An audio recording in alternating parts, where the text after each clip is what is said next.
এসএসসির খবর, প্রধান বিচারপতির প্রশ্ন, ওয়াই চন্দ্রচূড়ের প্রশ্ন, ডিওয়াই চন্দ্রচূড় রাজ্যের আইনজীবীকে প্রশ্ন।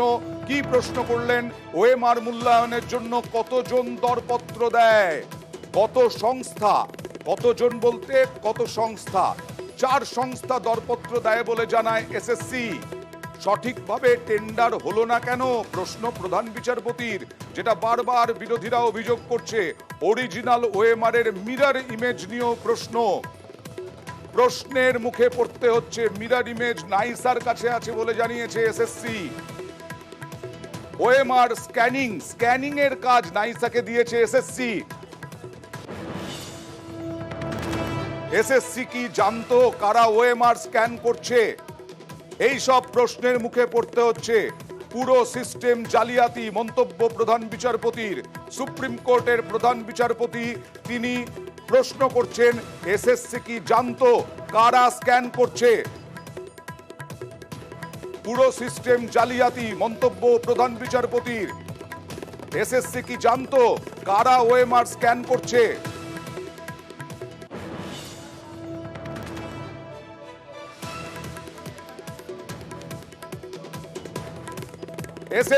এসএসসি জানালো 19,000 নিয়োগ যোগ্য চাকরি প্রার্থী। বন্ধ করতে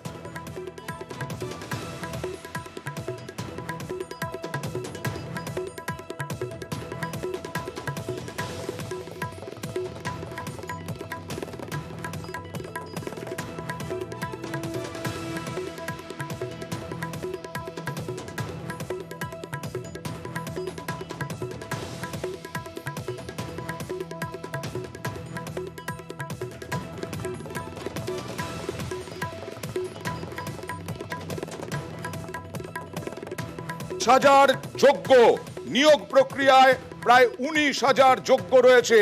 এসএসসি জানালো হাইকোর্টের রায়ে 17 থেকে 18,000 শিক্ষকের চাকরি বাতিল, যা রাজ্যের মোট শিক্ষকের 6% 1 সরাসরি রাজ্যকে এই নির্দেশ প্রভাবিত করবে মধ্যশিক্ষা পর্ষদ। এখানে পরিষ্কার হলো নিয়োগ প্রক্রিয়ায় 19,000 যোগ্য রয়েছে, তার মানে পরিষ্কার প্রায় 7,000 অযোগ্য যারা যারা অভিযোগ, যারা বিভিন্নভাবে ঘুষ দিয়ে বেআইনিভাবে চাকরি পেয়েছে। এসএসসি আজকে জানিয়ে দিল, এসএসসি এর আগেও জানিয়েছিলেন এসএসসি চেয়ারম্যান, যে তারা যোগ্য অযোগ্যের তালিকা সুপ্রিম কোর্টে তুলে দেবেন। আজকে দেখা গেল জয়দীপ গুপ্ত এসএসসির আইনজীবী, তিনি বললেন নিয়োগ প্রক্রিয়ায় প্রায় 19,000 যোগ্য। সুপ্রিম কোর্টে যোগ্যর তালিকা দেওয়া হলো। যারা এই মুহূর্তে চাকরি হারা যোগ্য বলে ক্লেম করছেন, যারা তারা এই মুহূর্তে আন্দোলনে অনশনে, তাদের হলফনামা ঠাঁঠা রোদের মধ্যে তীব্র গরমের মধ্যে দাঁড়িয়ে তারা প্রত্যেকে নিজের নিজের হলফনামা দিয়েছেন এই শহীদ মিনারের মাঠে, এবং সেখানে সেই হলফনামা চলে যাচ্ছে সুপ্রিম কোর্টে দেওয়ার জন্য। জানিয়ে দেওয়া হলো 19,000 নিয়োগ যোগ্য। মধ্যশিক্ষা পর্ষদ সিজেআই এই আর্গুমেন্টে হাসলেন, কখনো কখনো মাথা ব্যথা হলে কি মাথা কেটে দেওয়া যায়? মধ্যশিক্ষা পর্ষদ বলছে, অর্থাৎ বড় খবর, নিয়োগ প্রক্রিয়ায় এবার যোগ্য অযোগ্যর তালিকা ধরিয়ে দিল সুপ্রিম কোর্ট।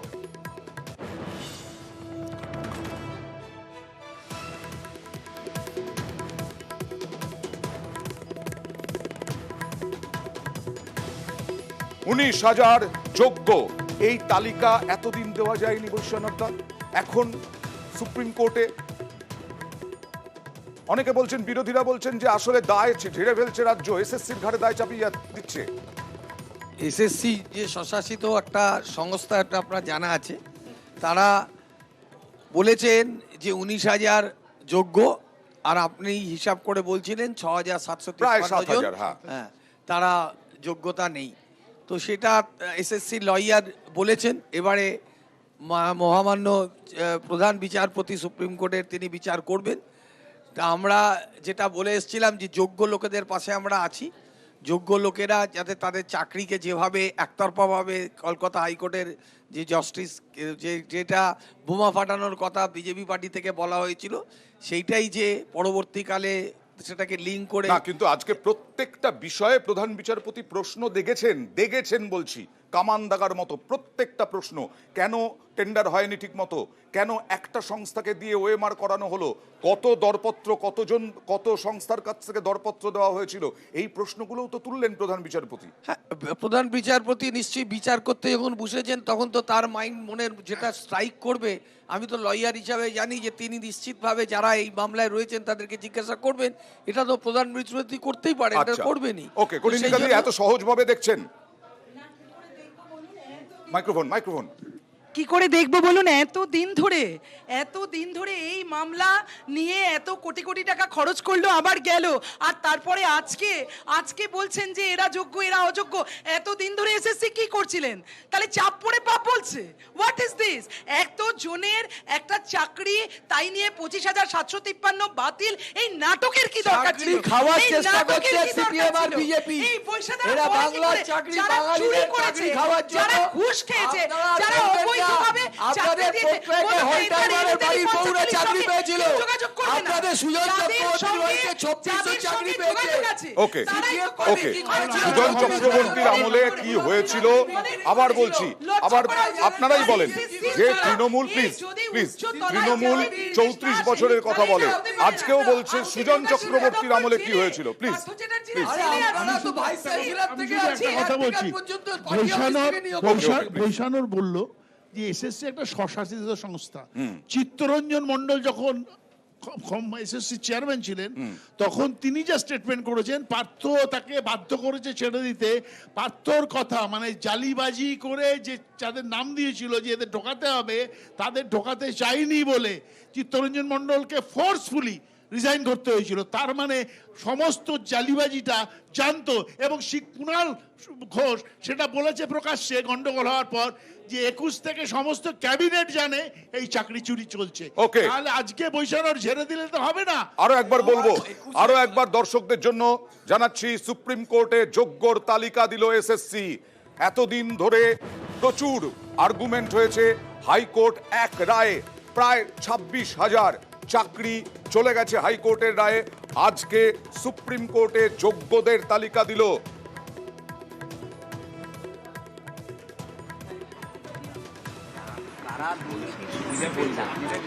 দেখুন, স্পষ্টত এর আগেও বলেছি, আজকে আমাদের অনশনের 6 নম্বর দিনে আবারও বলছি আমরা যে এসএসসি তথ্য সহ প্রমাণ সহ যোগ্যদের লিস্ট দিক।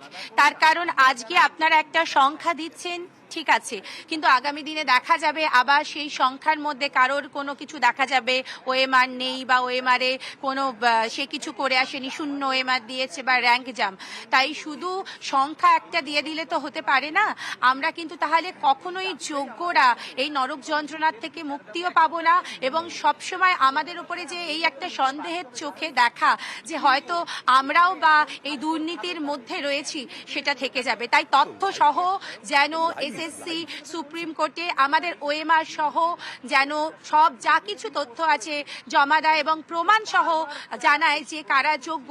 এবং যেহেতু আমরা কোনো দুর্নীতি না করে, ব্যাকডোর না দিয়ে আমরা নিজেদের যোগ্যতায় চাকরি পেয়েছি, তাই আজকে আমরা এই দাবি রাখতে পারছি। তবে সুপ্রিম কোর্টকে ধন্যবাদ যে তারা যে থাপ্পড়টা দিয়েছে, তাদের এই থাপ্পড়টা খেয়ে আজকে কিন্তু এই এসএসসি তথা আমাদের রাজ্য সরকার অন্তত যোগ্যদের কথা বলছে। কারণ এতদিন তারা যোগ্যদের কোনো লিস্ট দেবে সেটাই বলেনি, আজকে অন্তত তারা যোগ্যদের লিস্ট দিতে চেয়েছে। কিন্তু আরেকটা কথা, যে এনারা যোগ্যদের সবে বলেছে, একটা সংখ্যা বলেছে, সংখ্যাটা কিসের ভিত্তিতে বলেছে সেটা কি প্রমাণিত? সেটা কি ওনারা প্রমাণ দিচ্ছেন?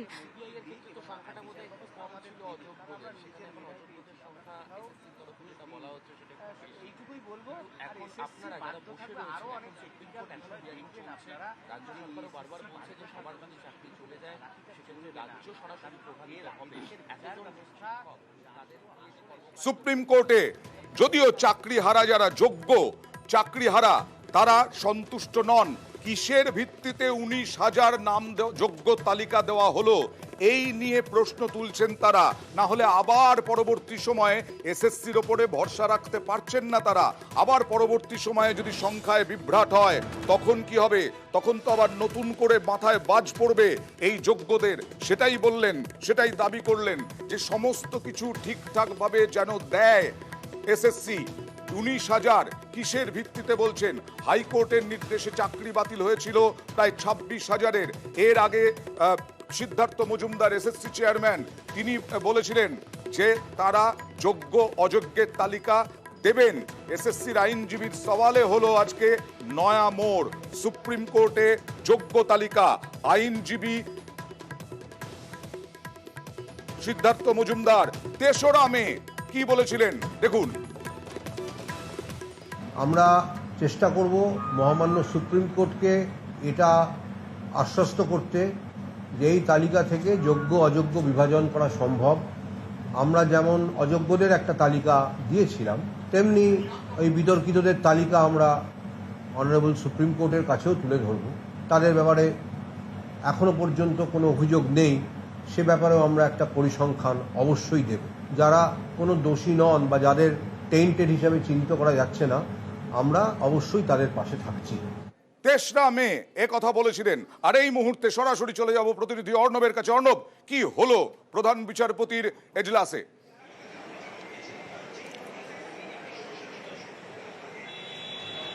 দেখো, গত কয়েকদিন ধরে নিউজ 18 বাংলা যে খবরটা বারবার সামনে নিয়ে আসছিল যে এই 5,537 এসএসসির যে রিপোর্ট কলকাতা হাইকোর্টে বিচারপতি দেবাংশু বসাকে ডিভিশন বেঞ্চে দাখিল করেছিল, এবং সেই যে জাজমেন্ট 22 এপ্রিলে, সেই জাজমেন্টের 240 নম্বর যে প্যারাগ্রাফ, এই প্যারাগ্রাফে এসএসসি যারা অনশনে বসেছেন, যারা আন্দোলন করছেন, তাদের আর একটা বক্তব্য আসছে, একটু শুনিয়ে নি, তারপরে তোমার কাছে একদম বিস্তারিত জানবো। হাইকোর্টে বিষয়টা বলতো, কারণ হাইকোর্ট 12 বার চেয়েছিল যে কারা দুর্নীতির সুবিধা পেয়ে চাকরিটা কিনেছেন আর কারা নিজের মেধায় পেয়েছেন সেই তথ্য দিন। এরা গড়িমসি করেছে, বারবার গড়িমসি করেছে ওই দুর্নীতিগ্রস্ত শিক্ষক শিক্ষিকা, গ্রুপ সি গ্রুপ ডি, তাদেরকে আড়াল করার জন্য। কারণ তারা তো ওই নেতামন্ত্রীদের কাছে টাকা চাইবে, আর সেই আড়াল করার জন্য এই ক্যাবিনেট এবং আমাদের রাজ্যের মুখ্যমন্ত্রী সুপার নিউমেরারি পোস্ট ক্রিয়েট করেছে। সেটা দেখছেন তো সুপ্রিম কোর্টে কিভাবে ধাক্কা খাচ্ছে, বারবার থাপ্পড় খাচ্ছে। সুতরাং সংবিধানকে শপথ নিয়ে রাজ্যের মুখ্যমন্ত্রীর নেতৃত্বে যে সংগঠিত দুর্নীতির কারণে আমরা যে আজকে অনশনে, সাথীরা যে পরিবার পরিজন ছাড়িয়ে আন্দোলনে, সুতরাং এর দায় সমস্ত মুখ্যমন্ত্রীর। সুপ্রিম কোর্টে আমাদের নজর আছে, এখন বিরতি চলছে, পরবর্তী সময় আবার চলবে। আমরা বিশ্বাস করি এদেশের উচ্চ আদালত সুপ্রিম কোর্ট আমাদের যারা 2016 প্যানেলে চাকরি হারিয়ে মাস্টারমশাই দিদিমণিরা, গ্রুপ সি গ্রুপ ডি যারা ঘুষ দিইনি, তাদের স্বার্থ সুরক্ষা করবে। এবং এসএসসি কোনো রকম যেসব টালবাহানা করেছিল হাইকোর্টে, এসএসসি সেটা সম্ভব হবে না। কারণ এসএসসি বুঝেছে অনেক চালাকি বাবা কলকাতা হাইকোর্টে করেছি, এটা সুপ্রিম কোর্ট। কারণ থাপ্পড় খেয়ে বাড়ি ফিরে যেতে হবে। মুখ্যমন্ত্রীও বিলক্ষণ জানে ভারতবর্ষের সংবিধানকে শপথ নিয়ে মুখ্যমন্ত্রী হয়েছি, সুতরাং চালাকি করলে, বেশি চালাকি করলে যে আমার চেয়ারটা থাকবে না। এবং আমার সরাসরি চলে যাব অর্ণবের কাছে। অর্ণব, এবার বলো।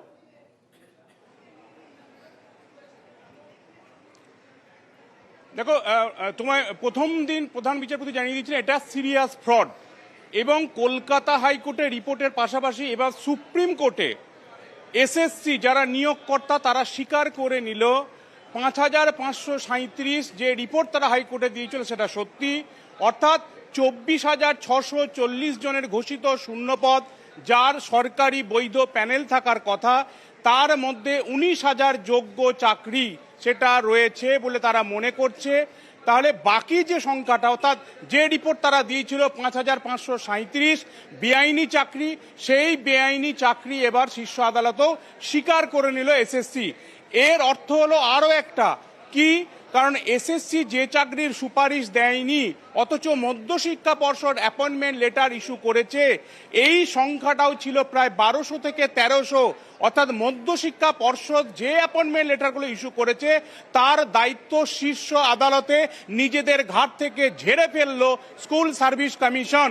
এখন মধ্যশিক্ষা পর্ষদকে এর জুৎসই উত্তর দিতে হবে যে যে চাকরিগুলোর সুপারিশপত্র এসএসসি দেয়নি সেই চাকরি কিভাবে মধ্যশিক্ষা পর্ষদ দিল। আচ্ছা। অর্থাৎ এসএসসি একটা হিসেব পরিষ্কার করে দিল, 24,640 ঘোষিত শূন্য পদ ছিল, ওএমআর কারচুপি, পাশে র্যাঙ্ক জাম্প করে চাকরি কারচুপি, আর এক্সপায়ারি অফ প্যানেলের মেয়াদ শেষের পর 1210টা চাকরি। এই তিনটে ক্যাটাগরি মিলিয়ে প্রায় 5,537 জনের চাকরি সেটা বেআইনি হয়েছে। এই পাশাপাশি 19,000 চাকরি সেটা যোগ্য হতে পারে। এই 19,000-এর পক্ষে এসএসসি শীর্ষ আদালতে গলা ফাটাবে। কিন্তু প্রশ্ন হচ্ছে এখানেই, যেটা গতকাল আগেও বলেছি আমি, সুপ্রিম কোর্ট দেশের শীর্ষ আদালত, দেশের যদি কোনো নির্দিষ্ট কোনো বিষয়ে আইন না থাকে সুপ্রিম কোর্টের নির্দেশই দেশের আইন বলে গণ্য হয়। এক্ষেত্রে এসএসসির এই স্বীকার করে নেওয়া 24,640 শূন্য পদের মধ্যে যদি 5,537টা বেআইনি চাকরি হয়, শতাংশের বিচারে 22% চাকরি হয়েছে এরাজ্যে বেআইনি। একটা নিয়োগ প্রক্রিয়ার 22% চাকরি বেআইনি জানার পরেও সুপ্রিম কোর্ট এই নিয়োগ প্রক্রিয়াটাকে বৈধতা দেয় কিনা, কারণ সুপ্রিম কোর্ট যদি এটাকে বিশেষ কারণবশত বৈধতাও দেয়, সেটা আগামী দিনের জন্য একটা লাইসেন্স প্রাপ্তি হয়ে যাবে। যে কোনো সরকার ক্ষমতায় আসবে এবং তারা এটাই বলবে 5 বছর 4 বছর চাকরি হয়ে গেলে 22% পর্যন্ত বেআইনি অ্যাপয়েন্টমেন্ট হয়ে থাকলে সেটাকে বৈধতা দেওয়া যায়। এই জায়গা থেকে প্লিজ সঙ্গে থাকো, কারণ মধ্যশিক্ষা পর্ষদের ঘাড়ে দায় এসএসসি যে সুপারিশপত্র দেয়নি, সেই সুপারিশ দেয়নি, সেইগুলোতে অ্যাপয়েন্টমেন্ট লেটার নিয়োগপত্র কি করে মধ্যশিক্ষা পর্ষদ দিল, এইটা নিয়ে এবার প্রশ্ন। আসবো এই খবরেই, একটা ছোট্ট ব্রেক, ভোটের মাঝে বড় খবর। একটা ছোট্ট ব্রেকের পর ফিরে আসছি সিংহাসনের মহাসংগ্রামে।